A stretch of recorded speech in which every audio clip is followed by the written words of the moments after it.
बिस्मिल्लाहिर्रहमानिर्रहीम। अस्सलाम वालेकुम नाजरीन, आज हम बात करते हैं पंजाब गवर्नमेंट ने 3 मई 2021 को एक आर्डिनेंस जारी किया था जिसके तहत सिविल सर्वेंट एक्ट 1974 में तरमीम कर दी गई।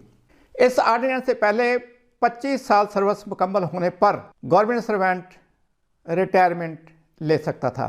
इस आर्डिनेंस के बाद कोई भी गवर्नमेंट सर्वेंट अगर प्रीमैच्योर रिटायरमेंट यानी वॉलंटरी रिटायरमेंट लेना चाहे तो उसके लिए 2 शराइत होंगी कि वो 25 साल सर्विस मुकम्मल करेगा या 55 साल उम्र मुकम्मल होने पर रिटायरमेंट ले सकता है, और इन दोनों में से जौन सी शर्त बाद में आए। इसका सादा मतलब ये है कि आपको अब दोनों शराइत पूरी करनी पड़ेंगी कि 25 साल सर्विस भी मुकम्मल हो और 55 साल उम्र भी मुकम्मल हो। मई 2021 में आर्डिनेंस आया था, उसके बाद अक्टूबर 2021 में बाकायदा अमेंडमेंट जारी कर दी गई। कुछ गवर्नमेंट सर्वेंट्स मई 2021 से पहले ही अपनी रिटायरमेंट की ऑप्शन दे चुके थे, अपने रिटायरमेंट के लिए अप्लाई कर चुके थे। उनके केसेस मई 2021 से पहले यानी 3 मई 2021 से पहले मंजूर हो चुके थे। उनकी रिटायरमेंट का नोटिफिकेशन भी जारी हो गया था।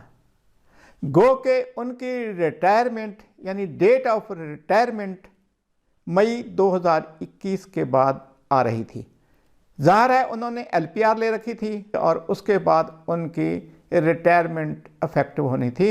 डेट ऑफ रिटायरमेंट उसके बाद फॉल करती थी, किसी की अक्टूबर में थी, किसी की अगस्त में थी, किसी की दिसंबर में थी और किसी की 2022 में भी होगी। कुछ लोगों के केसेस जो थे वो नोटिफिकेशन होने से पहले यानी अमेंडमेंट का नोटिफिकेशन जारी होने से पहले उन्होंने अप्लाई कर दिया था और उनके केस भी मंजूर हो गए थे, लेकिन उनकी जो थी अप्लाई करने की डेट वो 3 मई 2021 के बाद की थी। बाद पंजाब गवर्नमेंट ने क्लैरिफाई किया कि जो लोग इस अमेंडमेंट के जारी होने के बाद रिटायरमेंट हो रहे हैं या रिटायर हो गए हैं वो वापस आएँ, अपनी ड्यूटियां ज्वाइन करें, और अगर उन्होंने कोई कमोटेशन वगैरह ले ली है वो भी वापस कर दें, और अगर वो LPR वगैरह पे थे तो LPR जो है वो छुट्टी में कन्वर्ट करके उनको वापस ड्यूटी पर लिया जाए और उनकी सर्विस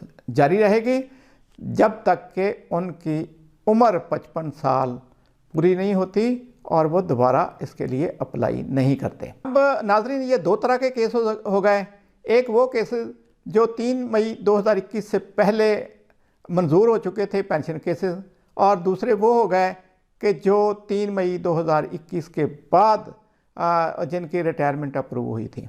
ज़ाहिर है लोगों को वापस आना पड़ा और गवर्नमेंट ने दोनों किस्म के जो मुलाजमीन थे उनको कहा कि वो सर्विस ज्वाइन कर लें। हाल ही में पिछले दिनों लाहौर हाई कोर्ट पिंडी बेंच में कुछ इंडिविजुअल्स ने रिट पटिशनें दायर कर दी। उनकी प्ली ये थी कि उनकी रिटायरमेंट नोटिफाई हो चुकी थी 3 मई 2021 से पहले, गो के उनकी डेट ऑफ रिटायरमेंट फॉल कर रही थी 3 मई 2021 के बाद। इस पर कोर्ट ने फैसला दे दिया कि कोई भी आर्डर बैक डेट से लागू नहीं हो सकता, रिट्रोस्पेक्टिव इफेक्ट इसका नहीं है।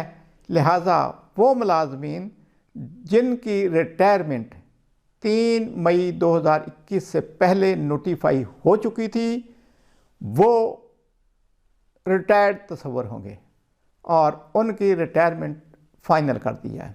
इससे एक कन्फ्यूज़न भी पैदा होगी कि क्या ये जो अमेंडमेंट है सिविल सर्वेंट एक्ट 1974 में सेक्शन 12 में, क्या वो भी इन कोर्ट के आर्डर के बाद नल एंड वाइड हो जाएगी या वापस हो जाएगी।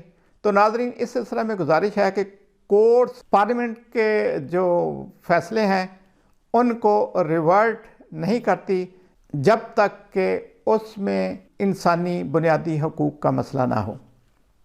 लिहाजा वो आर्डिनेंस या मतलब कि अमेंडमेंट जारी है जिसके तहत 25 साल सर्विस और 55 साल उम्र दोनों पूरी होने के बाद कोई भी गवर्नमेंट सर्वेंट वॉलंटरी या इख्तियारी रिटायरमेंट हासिल कर सकता है। लिहाजा उन मुलाजमीन के केसेस में कोई फ़ायदा नहीं है जिनकी 25 साल सर्विस और 55 साल उम्र पूरी नहीं हुई। अलबत्ता उन मुलाजमीन के केसेस में हाई कोर्ट का ये फ़ैसला मौसर है जिनकी रिटायरमेंट या जिन्होंने अपनी रिटायरमेंट के लिए 3 मई 2021 से पहले अप्लाई किया था और उनकी रिटायरमेंट मंजूर हो चुकी थी और उसका बाकायदा नोटिफिकेशन भी हो चुका था। बाज़ केसेस में तो जो जीपी फंड वगैरह है वो उसकी भी पेमेंट हो चुकी थी। उनकी रिटायरमेंट मुयस्सर है, उनको फर्दर सर्विस करने की ज़रूरत नहीं है। दोस्तों, उम्मीद है कि आज की वीडियो आपके लिए मुफीद साबित होगी और ये कन्फ्यूजन भी दूर हो गया होगा कि सेक्शन 12 में अमेंडमेंट एक्ट जो है वो वापस नहीं हुआ, वो उसी तरह लागू है। अगली वीडियो तक अल्लाह हाफिज़। पाकिस्तान जिंदाबाद।